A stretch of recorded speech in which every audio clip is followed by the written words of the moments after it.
can say about a pastor's wife. Mhm. Our pastor's wife is just a wife, just like any other wife. Just like you go to the company and this is our CEO's wife. Exactly. Who was alive, who was her downs and her ups. Yeah. She is a mother of her own biological children. Exactly. She is a wife to that mother that man That you call man, a pastor or you call a CEO. To her, that Yes. is my husband. That's my hubby. That's the my title, babe. that of is course. a title, but Exactly. that is my babe. That's my babe. I want to feel my hubby. I I want want to feel This is loved. my honey. I mean, and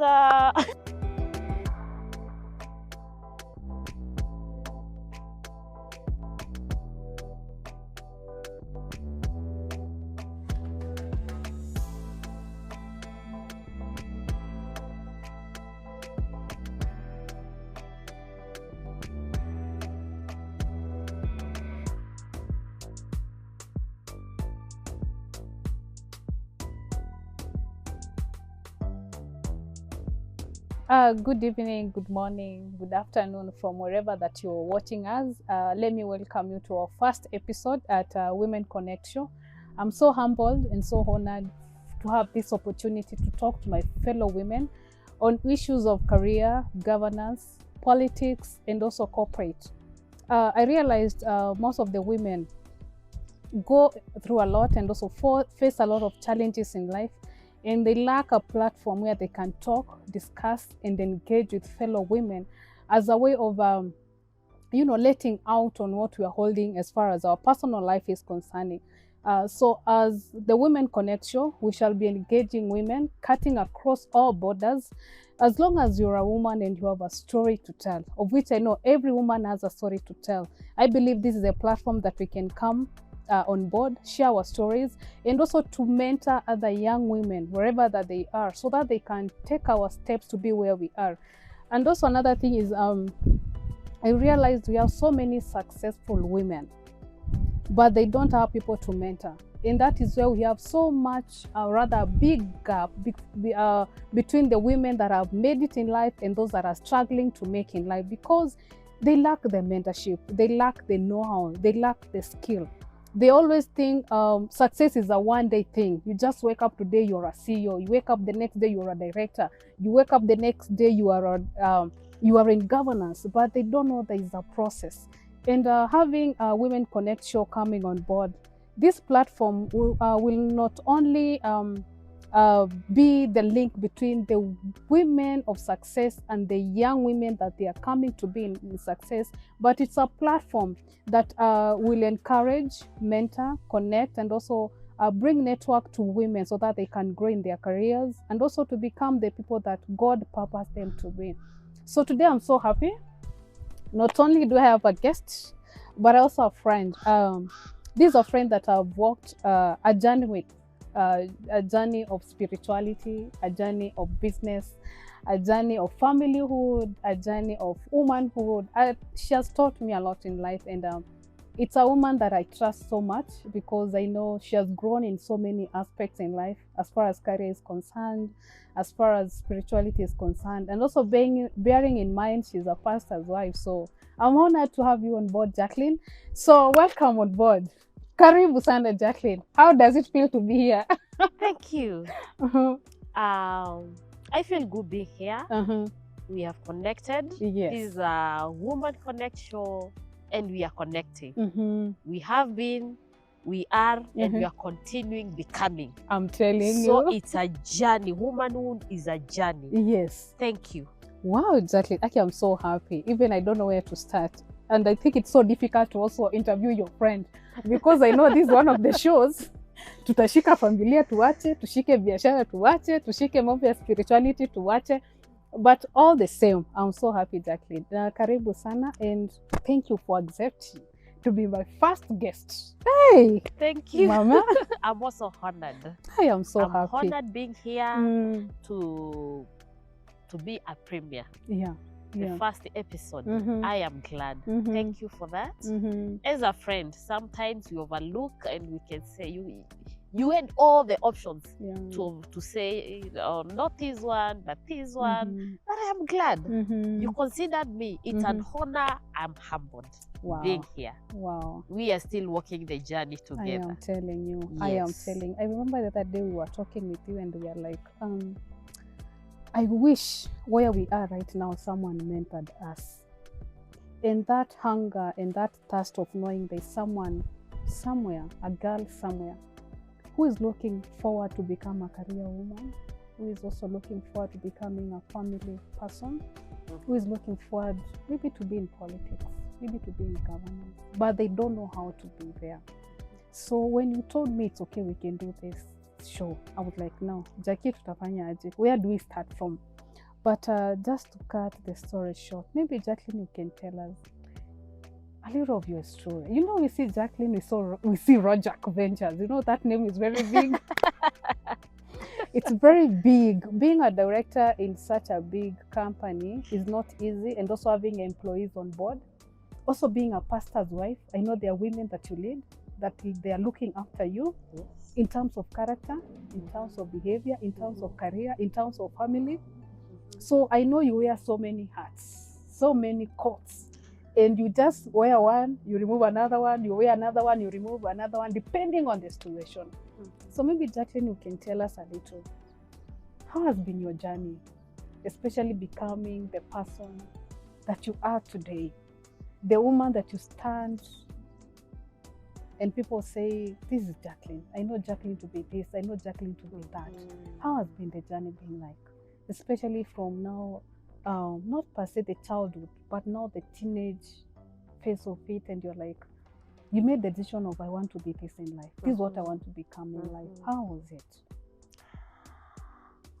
It's been a journey. First of all,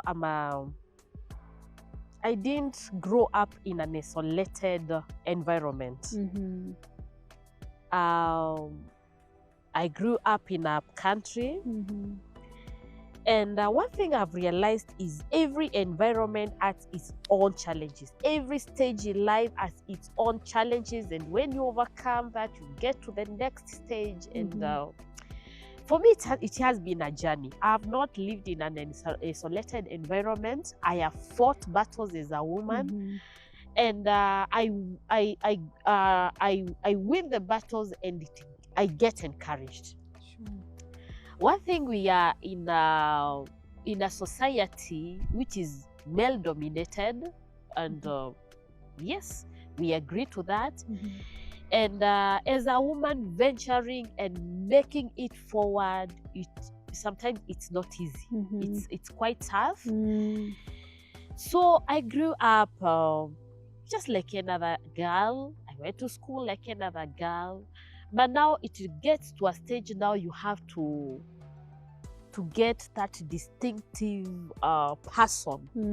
You start becoming now who you're supposed to, or who you want to be. I always tell myself, in the making, you always have to focus. Where are you going? Now you outline yourself from the multitudes, from the crowds. What are your what is your perspective? Where are you going as a person? So from there now, it gets easier for you to isolate yourself and understand, now this is the battle I'm supposed to do. I'm supposed to fight. These are the challenges I might face. Sometimes you get to a stumbling block. You don't know how to go about it. Then at the end of the day, because you're already purposed, you have to go through that wall or through that journey, you go through it. I can say I started realizing who I am during my college life. Of course, that is time now you choose your career and you're climbing your path. This is what I want to do. I got into I finished my college life and I got to employment. Personally, I would say that I got employed for so long because this particularly something that I really wanted. I'm always an inventor. I'm always a pioneer. I want to be a bit distinctive. I got employed, yes. And then I got to business. And the biggest part of my adulthood, I've been in business. I've ventured in business. Of course, you do small businesses. Sometimes they collapse. Sometimes you're making up. And I realized not about just selling. Anybody can do business. Anybody can just, for example, buy a loaf of bread and sell. But again, now you realize, then who am I? Exactly. Now, in business, who am I? Then now I'm an entrepreneur. You see the gaps and you fill in the gaps. That is where now the Rojak Ventures was backed at. I realized this gap I want to fill in, and I'm not here for a short-term cause. I'm not here just to make money, profit for that particular time, and then now I'm rolling down the banner and I'm quitting it. I want to do something else.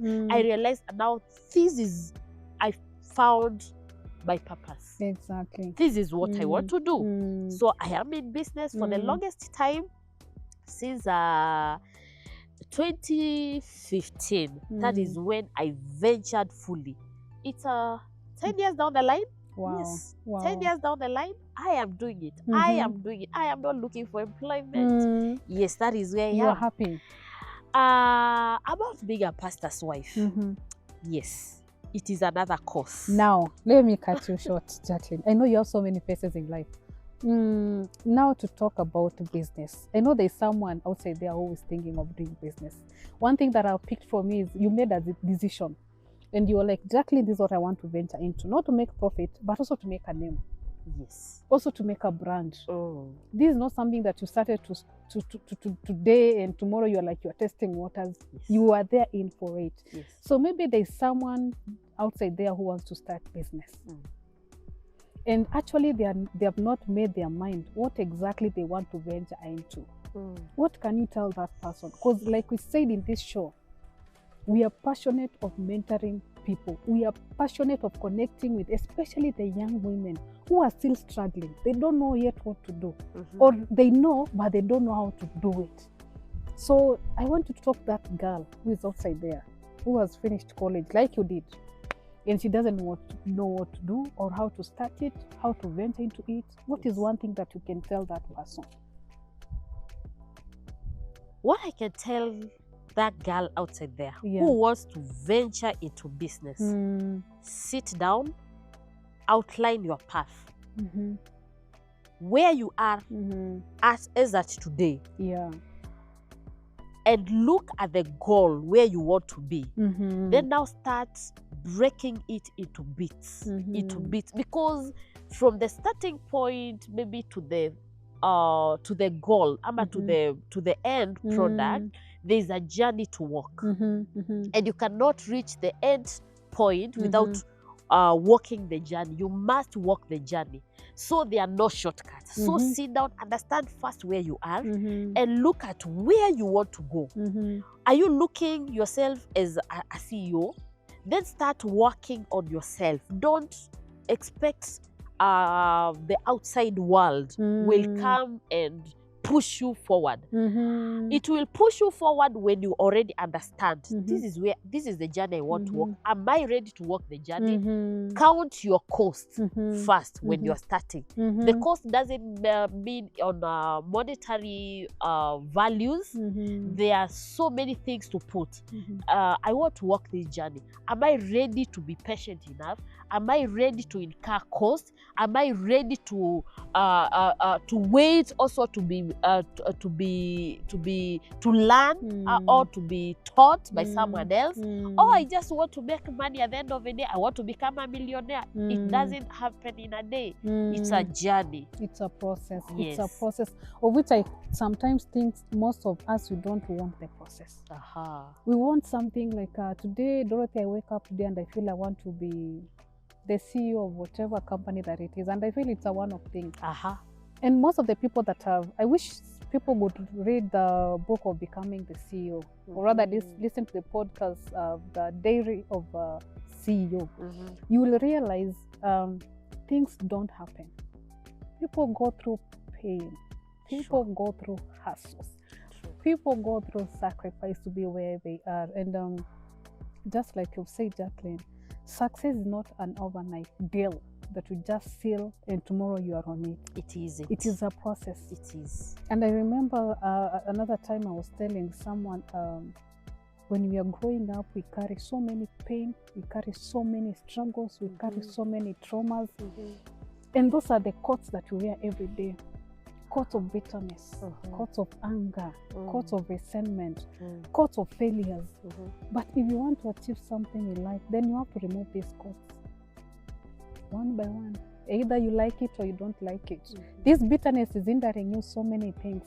Because you're bitter, you want to achieve success, to show off. Because there's something that you need to cover up with that success. But one thing that we need to know as women at the end of it, we need to deal with those pains. We need to deal with those struggles, with those traumas, so that at the end of it you can achieve your goals. And now coming to the other coat, or rather the hat that you wear, of being a pastor's wife. I remember there's a time we were with you somewhere with other pastors' wives, and you had the outcry. It was not easy. And I think the pastor's wife are people that are mentioned to be strong, tough, prayerful, and it's like they never go through any pain because they know how to pray. Little did we know they also go through pain, and they also wish to be in spaces where they can talk, where they can share those difficult moments with. Apart from that, I know being a pastor's wife, it also comes with their own advantages. They come with their own benefits. Owning that title, I know it is not easy. I know you fought battles. I have. To be there, I have. Agreeing to be first, to be there. I know it is not something that happened overnight too. You had to make a lot of thoughts, a lot of sacrifices, a lot of major decisions to be there. And maybe you can tell us a little bit, how has been the walk? How has been the journey? How do you deal? How do you navigate? And also still maintain and mingle with other people that are not pastor's wife. And I know you understand what I mean, because you have to wear those hats also to accommodate other people. Also in church, maybe where you minister, there are women that are looking after you. And they're like, with your pastor is strong, but deep down there's something that you are ironing. There's something that you're dealing with. So how has been the journey? I hope it's not emotional. I know sometimes you talk with you and you're like, ni Mungu. It's not emotional. Yes. I think I've outgrown some stages. Wow. Initially, it was tough. Wow. But now, from where I stand from, I have understood myself very well. I have known how to change my course and fit in very well. As I said, I'm a pastor's wife. And this is one part of life where I know people battle with. I came to understand myself better and to balance myself. Understanding who is Jackline, what is your purpose, what do you want, what are your no's and what are your yeses, and you stand by that. Initially, it was a tough journey because you have people who have laid so much demands on you, so much expectation is laid on you, and sometimes when you are young, you have elder mothers in the church, and they're looking at you like, but you're our mom, you need to grow up. What I can say about our pastor's wife, our pastor's wife is just a wife, just like any other wife. Just like you go to the company and this is our CEO's wife. Exactly. Who was alive, who has her downs and her ups. Yeah. She is a mother of her own biological children. Exactly. She is a wife to that mother you call a pastor or you call a CEO. To her, that is my husband. That's my hubby. That's the my title, babe. That is a title, exactly. But that is my babe. That's my babe. I want to feel my hubby. I want to feel loved. This is my honey. I mean, and you realize I think that is a part that we always forget. We tend to think like you live like a police, an angel. Police, whatever. But the truth behind it is, she's just a wife like another wife. Only that she has an added responsibility of taking care of this pastor. Mhm. You are actually not I hear people call her Mama Kanisa, but you're not Mama Kanisa. You didn't birth that church. The church belongs to Jesus. God. To Yeah. Jesus. Yes. You are the wife to that husband, and you are the mother to your own children, biological children. Of course, spiritually, in spiritual circles, they will call you mom because they are looking up to you as a mom. And what I can say about the pastor's wife, basically, we get our strength. Personally, I get my strength from God. Amen. I became a prayerful woman. I became a reader of the word of God. And that is when now I started channeling or getting my path straight. Now knowing that it is God who called me. Of course, in the Bible, there is no ministry called a pastor's wife ministry. You have to maneuver and understand. These are the people I want to bring them up. Now you start balancing. You start to realize you are a human being like another person. So that's where you balance off. And of course, now you have to be spiritual. You have to lead them in the ways of the Lord. Exactly. Yeah, you don't neglect that part. That of course you're married to the pastor. Also raise your standard. If your husband is raising a standard as a minister of the gospel, as a pastor, also don't be left down there taking care of the babies. Raise up your standard. Work on yourself. Work on yourself. That is what I can say. Work on yourself. Wow. Yes. Wow. You've talked about working on yourself, and I realized the reason as to why people have issues, it's because you deal with people from an unhealed place. Yes. You're dealing with people when you don't know who you are, what you are. Yes. And your interactions becomes very difficult at the end of it. So what I'm learning from you is at the end of it, you have to know who you are in life, what you want in life, and also know what's your capacity. Being a pastor's wife, I know it's not something that it is easy, or you can, okay, for me, I don't know, Jacqueline. Maybe you'll guide me through if it happens. But we you are in business, you are also in a relationship. So how do you coordinate the two? Being a businesswoman, you're a pastor's wife. I know you other things that you do. How is that umbrella for you? How do you manage? How do you navigate? Because that is where we lose the point. I remember another time we were doing, actually it's not as we were doing, but we attended the counseling, marriage counseling, something. I think it was a seminar. So the pastor insisted of, you wife, when you are coming from your CEO's roles, when you reach at the gate, drop that CEO there. Yes. Get in as a wife. And I think that is where we lose the point, because we want to bring the CEO'sness in the room. I bring money. So what can you tell me at the end of it? So I think that is where women lose the mark. And as we keep on insisting on our show, we want women to be better. We want women to be empowered. We want women to be sensitized. We want women to be all round empowered. So now, how can you tell this woman who is a CEO, is also a pastor's wife? I'm insisting on a pastor's wife because I know it is not something that is easy. It comes with a lot of responsibilities and a lot of people looking up to you. So how would you tell someone to navigate and also have a softer life that has no issues? You carry your CEO title as up as you want. You also carry the role of being a wife as up as you want. And so be in a position where you can mingle with other people without putting on your big enormous titles. What I can tell this woman is, before you became that title, one, you're a woman. You bottom line, you're a woman, and you are God's creation.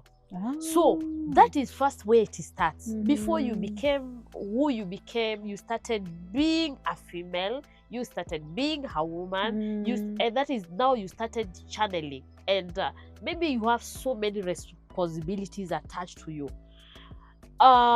the best way to tackle this is to understand. Ni kama kuvaa nguo. Just like you're putting on today, you're this dress, tomorrow you're this dress. Understand. Today, if I'm totally on a white dress, this is how I have to behave. If you're on trousers or pants, this is how I'm supposed. You can jump on the trees if you're on a short. So these are responsibilities attached, and there are expectations which come based on this. Being in business and being as a pastor's wife, I always tell myself, whenever you get 1,000 shilling, it doesn't talk and tell you today I'm a holy money, or this money. Because 1,000 shillings from probably from whichever business it is, 1,000 shillings from your business, and 1,000 shillings given in charge as an offering, bottom line, it has value. It has value based on it. So for me getting into business, one, I told myself, of course I went to school. My parents had expectation of me as we took you to school, and on a just mere background, it's that ukienda shule lazima umalize shule, upate kazi mzuri, because still the setup where we are and of our system, the systems that we operate on, lazima uajiriwe, lazima upate kazi. And bottom line, lazima upate pesa. So I grew up knowing I must be a rich woman. Of course, I admired being having money. Your own money. My own money. And this pushed me to doing business. Of course, I balance how I do business and how I do ministry. I'm not a full-time minister. And if I am, you lay your structures. You can, like, you can have people. I have employees. I have people who are working. So you just put on your structures so that everything is running as it should be. Because at the end of the day, you need money. You need bread. You need to cater for your children. You need to cater for your family. So that is how I balance. Knowing that, of course, I am a minister. And when we go and start trading, tukieka nyanya hapa tuanze kuuza. You have yours there, I have mine here, and someone else has. No one comes from there and says, mimi nataka hii pesa imeokoka. Mimi nataka hizi nyanya zimeokoka. Of course, bread is bread. Sure. So when we are trading and we are doing business, as long as you know you are trading legally, you're doing a legal business, I would encourage women. If you get into business, hold it well. And also the pastors' wives, women. If you are not in a full-time business ministry, get into business. Have something to do. Do business, get employed, get out of your employment. Your children need milk. Sure. Give them milk. They need to go for swimming. They need to make sure your family is comfortable. Let your children also enjoy the work of your hands. Your established see hands. Your salvation. No, you're talking of salvation. Yes. Let them see and say, exactly. I love what mommy does. I love because my mom is enterprising. So they will not deny your God. That is my prayer. They will not deny your God. Two, when you're in ministry and you've got no money, you get frustrated. You need money. You need to put on well. The church will not come and say you are pastor's wife and say we brought you wardrobe. We will change your wardrobe. Of course, let me tell you, you will face so many challenges and they are like, ata juu kuva. Nani bibi ya pastor. I'm telling you. You are not their pastor. They have their pastor. I'm not telling them to disrespect you, but you need to style up. You need to build yourself. Your brand has to be up there. Exactly. Yes. Let them also look up to you and say, our mommy isn't working. Our pastor's wife, it's someone who has a class. Of course, we talk of classes here, and we must put ourselves on the forefront. Exactly. Yes. Wow. That is beautiful. That is beautiful. Now, another thing that I could want you to touch a little bit. We keep on saying women are their own enemies. And you'll find in most organizations, in most workplaces, also in church, people who are bringing women down, they are these fellow women. Sure. Huyo mama simpendi. Huyo mama ana maringo sana. That lady thinks if she's not around, we can't function. That CEO thinks when she's not in this company, it can't succeed. That's a woman talking about another woman. So as well as we're embracing the growth of women, what do you think we should do? Or rather, what would you tell that woman who is, especially those women who but talk as fellow women, who feel envious, who feel hatred, who feel bitter about fellow women? And I was talking to another lady. I don't know why people tell me their stories. By the way, I don't know. Jackline, I'll go in a room. I start a conversation with someone, and within 2 minutes, ashaniambia stories zenye amebeba. This is what I'm going through. And I don't know the culprits, but I'll be told the story and I will connect. So you'll hear someone saying, there's this woman that we were friends with. We used to go to church together, or we used to work together. But all of a sudden, whatever that we used to discuss, whatever we used to share as friends, after the distance came in, because maybe I got married or because I got other engagements, she was left sharing my innermost stories to other people. And I know, Jackline, as women, in one or the other, we've gone through the same thing.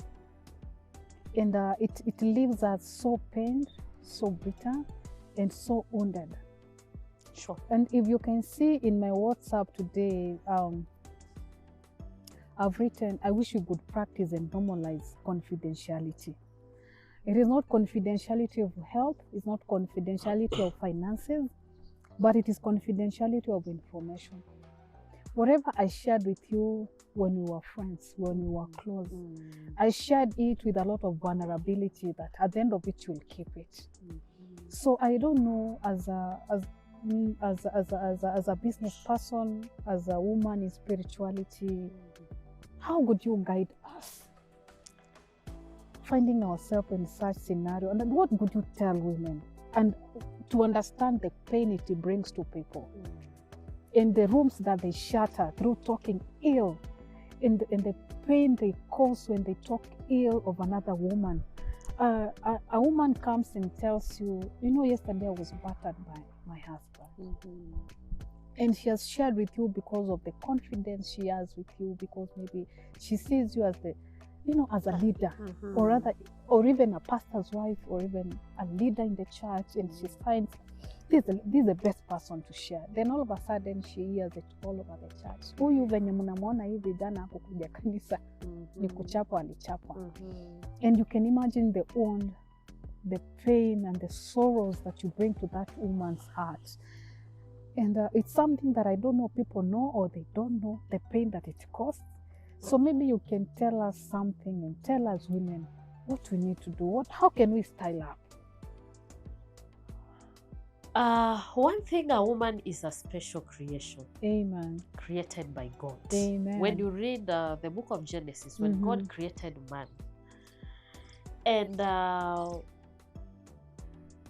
when God created, he looked and everything was good. And he said it was good. Everything was perfectly good. Until when the serpent came in.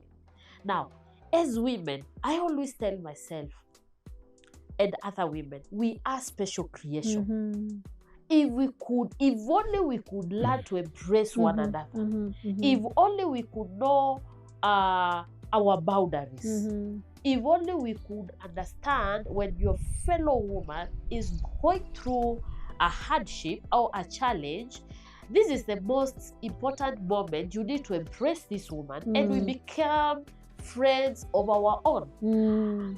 I am looking forward to this time when we will say, because the society has already branded us. It is always said. But who says? The society. Even the men, because we are in a male-dominated environment, our society, they will always tell ourselves, and for sure that already sings to us, when I see Dorothy, akianza kukua karibu na mimi, it's something that she wants to pick from me. If only we could change the narrative and we tell ourselves we are friends of our own. Women, we can move far. we should look for a way on how, because what normally happens with the culture where we are in is divide and rule. Someone will come in and tell you something against your sister, he or she is divided you, and then anataka kuingia hapo katikati, and it is a done deal.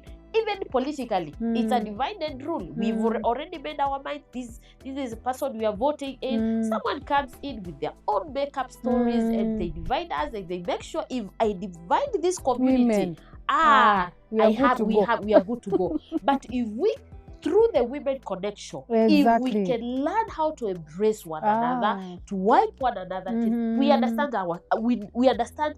When you talk of a story of a woman, I will connect as a woman. We understand all the shit we go through, from the adolescent to the adulthood, motherhood.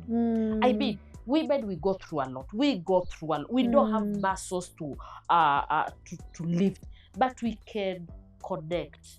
If we can connect and bury our differences, and some of the differences, they are not even there. They are only makeups. They are just makeups. They are makeups which are put in place, and basically they are not there. And sometimes they might be there, and if they are there, we need to see then how do we maneuver this? How do we sit down and be friends of our own, not enemies of our own? If we change the narrative, I believe we can be friends. Wow. Yes. Wow. One thing that was so powerful. Like women, we need to embrace each other. Yes. We need to love each other. We need to like each other. And one thing that I've picked from you is as women, it's like we share common stories. Yes, true. So where we behave differently from each other, it is where I don't know. I know your story, you know my story. What you've gone through, I have gone through. So why are we hating each other so much? But my producer is telling us that we need to wind up. The show has taken a lot of. I think it was so sweet. Even we didn't know when the minutes were. Oh, exactly, and it was powerful. I must say. There's a question that I wanted to ask before we wind up. How did you meet the pastor? How did you meet us? How did we meet anyway? How did you meet our pastor? We met. Of course, we met in church. Wow. He was doing ministry. I was also somewhere doing ministry. I was a choir member. He was. He loved God. Amen. And I think one thing I loved about him is his passion for God. Amen. That is me. That is Jackline. That is Jackline. Next time we need to have pastor. On board. And basically what I can say is it's only God who makes people, destinies meet together. And because I was praying for a husband, he was praying for a wife. He saw this a naive girl in the church, doesn't have many stories. Tukimaliza church huyu anatorokanga tu anaenda. How he won me, I don't know. The story. It's a story. For another day. Yes. But one and thing now we need the to rest is history. We are together. Wow. How many years now down the line? Since 2008 to date. Wow. How many years? Wow. I'm actually forgetting. But 10 years plus. 10 plus. Hey, congratulations. 10 plus. I'm so proud of you. Yes, thank you. So I think in our next show, we will feature pastor to tell us how the connection was, what is so in Jackline, and how has been the journey, and how is Jackline as a woman, as a wife, as a mother. Exactly. is maneuvering. Yes. Yeah. Anyway, thank you so much, Jackline. Maybe one line to tell our audience, especially the young women, as we conclude. What I can tell the audience, those who are watching, is as women, let's embrace one another. Let's connect. In our weaknesses, in our strength, let's connect with one another, wipe one another's tears, give a shoulder to lean, give a handkerchief to wipe your tears, and venture forward as women. Wow, yes. You walk together. Yes. That was so powerful. Actually, I will not add anything, because if I add, I will spoil those remarks. They were very powerful. So up to there is, I want to wish our viewers a good evening, good night, wherever that they are watching us from. And kindly comment, subscribe, and walk with us through this journey of embracing women and making women connect at different levels so that we can have a good society at the end of it. Someone said when we empower one woman, we've empowered the entire society. So that is what we are looking for as a Women Connect show. I know we shall be having so much, so many events that will be coming on board. I know there's something we are planning with other women in CEOs positions, in directorships, in governance, in politics, and also in career. So when we call you on board, kindly come so that we can walk this journey. We are appreciating the A&L Hotel for giving us this honor, being our first shoot. They saw it well that we come and do it here. So A&L is a nice hotel. I think we shall show you around. It's beautiful. You can hold your events here. You can hold your seminars. You can also hold your workshop. I believe they have, we call them rooms. You know, those are the rooms that we are used to. Every sleeping house, we call it rooms. So what are they called? Anyway, they have nice rooms, very beautiful, that they can accommodate couples, also families. So when you have activities, you can come around. And it's a nice place. So thank you, A&L, and looking forward to host our next show here. Thank you so much and have a blessed evening.